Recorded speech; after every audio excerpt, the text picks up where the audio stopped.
Hello everyone, welcome back to my channel. ಇವತ್ತಿನ ನಮ್ಮ recipe ಮೆಂತ್ಯ ಬಾತ್.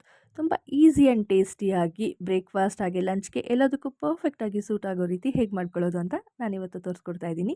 ಕ್ವಿಕ್ಕಾಗಿ ನೋಡ್ಕೊಂಬರೋಣ ಬನ್ನಿ. ನಾನಿಲ್ಲಿ ಒಂದು ಕಟ್ ಆಗುವಷ್ಟು ಮೆಂತ್ಯ ಸೊಪ್ಪನ್ನು ನೀಟಾಗಿ ತೊಳ್ಕೊಂಡು ಸಣ್ಣಗೆ ಈ ರೀತಿಯಾಗಿ ಹೆಚ್ಚಿಟ್ಕೊಂಡು ತೊಗೊಂಡಿದ್ದೀನಿ.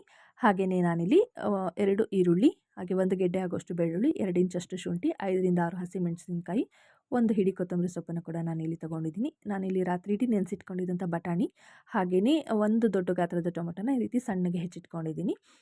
ನಂತರ ಪಲಾವ್ ಮಸಾಲೆ ನೋಡೋದಾದರೆ ಪಲಾವ್ ಎಲೆ, ಕಸೂರಿ ಮೇಥಿ, ಲವಂಗ, ಚಕ್ಕೆ, ಏಲಕ್ಕಿ, ಮರಾಠಿ ಮೊಗ್ಗು ತೊಗೊಂಡಿದ್ದೀನಿ. ಹಾಗೆ ಒಂದು ಮಿಕ್ಸರ್ ಜಾರ್ಗೆ ಹಸಿಮೆಣಸಿನಕಾಯಿ, ಶುಂಠಿ, ನಂತರ 1 ಈರುಳ್ಳಿನ ನಾನಿಲ್ಲಿ ರುಬ್ಬೋದಕ್ಕೆ ಹಾಕ್ಕೊಳ್ತಾ ಇದ್ದೀನಿ.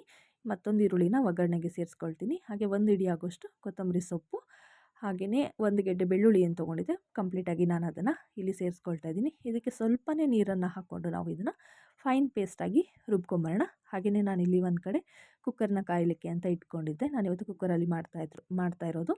ನಂತರ ಕುಕ್ಕರ್ ಕಾಯಲಿಕ್ಕೆ ಅಂತ ಇಟ್ಟು ನಾನಿಲ್ಲಿ ಎಣ್ಣೆನ ಹಾಕ್ಕೊಂಡಿದ್ದೀನಿ. ಎಣ್ಣೆ ಹಾಕ್ಕೊಂಡು ಅದಕ್ಕೆ 1 ಈರುಳ್ಳಿ ನಾನೇನು ತೆಗೆದಿಟ್ಕೊಂಡಿದ್ದೆ ಅದನ್ನು ಹಾಕ್ಕೊಂಡು ಇದು ಕಂದು ಬಣ್ಣ ಬರೋವರೆಗೂ ಈ ರೀತಿಯಾಗಿ ಹುರ್ಕೋಬೇಕಾಗತ್ತೆ. ನಂತರ ಪಲಾವ್ ಮಸಾಲೆನ ನಾನಿಲ್ಲಿ ಆ್ಯಡ್ ಮಾಡ್ಕೊಳ್ತಾ ಇದ್ದೀನಿ.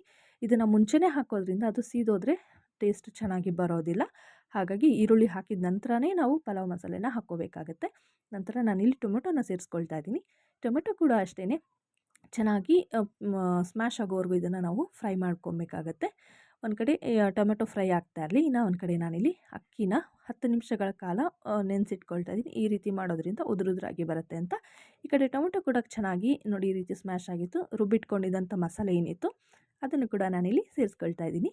ಸೇರಿಸ್ಕೊಂಡು ಇದನ್ನು ನೋಡಿ ಈ ರೀತಿ ಹಸಿ ವಾಸನೆ ಹೋಗೋವರೆಗೂ ಚೆನ್ನಾಗಿ ಇದನ್ನು ನಾವು ಎಣ್ಣೆಯಲ್ಲಿ ಬಾಡಿಸ್ಕೋಬೇಕಾಗತ್ತೆ. ಈಗ ಇದು ಚೆನ್ನಾಗಿ ಮಸಾಲೆ ಎಲ್ಲ ಬೆಂದಿದೆ. ಈ ಸ್ಟೇಜಲ್ಲಿ ನಾನು ಇದಕ್ಕೆ ಬಟಾಣಿನೇ ಏನು ತೊಗೊಂಡಿದ್ದೆ ಇದನ್ನು ಹಾಕ್ಕೊಳ್ತಾ ಇದ್ದೀನಿ. ಆಪ್ಷನಲ್ ಇದು, ನಿಮ್ಗೆ ಬೇಕಾದರೆ ಹಾಕ್ಕೋಬೋದು, ಇಲ್ಲ ಸ್ಕಿಪ್ ಮಾಡ್ಕೋಬೋದು. ನಂತರ ನೋಡಿ ಮೆಂತ್ಯ ಸೊಪ್ಪನ್ನು ನಾನು ಏನಿಲ್ಲಿ ಸಣ್ಣಗೆ ಹೆಚ್ಚಿಟ್ಕೊಂಡಿದ್ದೆ ಅದನ್ನು ಕೂಡ ಹಾಕ್ಕೊಂಡು ಚೆನ್ನಾಗಿ ಇದನ್ನು ಫ್ರೈ ಮಾಡ್ಕೊಳ್ತಾ ಇದ್ದೀನಿ. ಮೆಂತ್ಯ ಸೊಪ್ಪು ನೋಡುವಾಗ ಮಾತ್ರ ತುಂಬ ಜಾಸ್ತಿ ಇದೆ ಅನ್ನೋ ರೀತಿ ಅನಿಸುತ್ತೆ. ಅದು ಆಯಿಲಲ್ಲಿ ಎಲ್ಲ ಚೆನ್ನಾಗಿ ಫ್ರೈ ಆದಮೇಲೆ ನಮಗೆ ಸ್ವಲ್ಪನೇ ಅಂತ ಕ್ವಾಂಟಿಟಿ ಅನಿಸುತ್ತೆ. ನೋಡ್ತಿರ್ಬೋದು ನೀವು, ಮೆಂತ್ಯ ಸೊಪ್ಪು ಕೆಲವೊಮ್ಮೆ ಕಹಿ ಬರೋದು ಉಂಟು. ಹಾಗಾಗಿ ಚೆನ್ನಾಗಿ ಫ್ರೈ ಮಾಡ್ಕೋಬೇಕು. ಈಗ ನಾನು ಇದಕ್ಕೆ ನೆನೆಸಿಟ್ಕೊಂಡಿದ್ದೆ ಅಲ್ಲ ಅಕ್ಕಿ, ಅದನ್ನು ಕೂಡ ಹಾಕ್ಕೊಳ್ತಾ ಇದ್ದೀನಿ. ಹಾಕ್ಕೊಂಡು ಹೀಗೆ ಒಂದು ಸಲ ಮಿಕ್ಸ್ ಕೊಡ್ತಾ ಇದ್ದೀನಿ.